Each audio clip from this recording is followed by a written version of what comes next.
12 countries are banned. They face a full suspension of travel to the United States, and then 7 countries have a partial ban.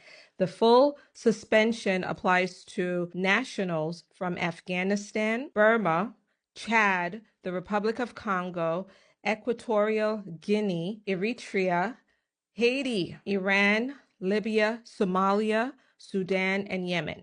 Partial ban applies to Burundi, Cuba, Laos, Sierra Leone, Togo, Turkmenistan, and Venezuela. Who does this not apply to? It does not apply to green card holders, lawful permanent residents. Dual citizens are also not impacted by this. So if you're a national from a country that is not subjected to one of these bans, then you can travel on that other passport and gain entry into the United States. Diplomats are not impacted by this. Athletes, particularly those who participate in the World Cup, the Olympics, and some other major competitions.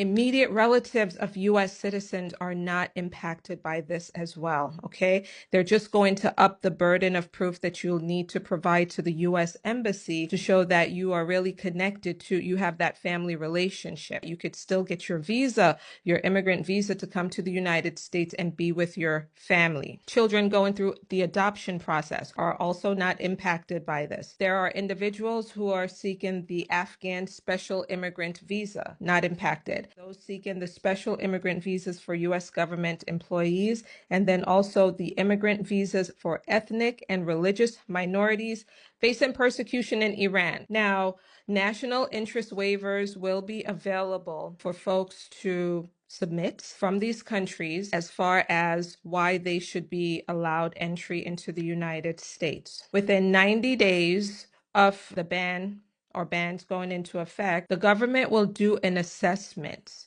to determine whether to end a ban on a country or modify the ban. And then every 6 months after that, they're going to do assessments. The other issue is this: no visas issued before the effective date of this proclamation shall be revoked. So if you had an immigrant visa or a non-immigrant visa that was issued before Monday coming, then your visa will not be revoked.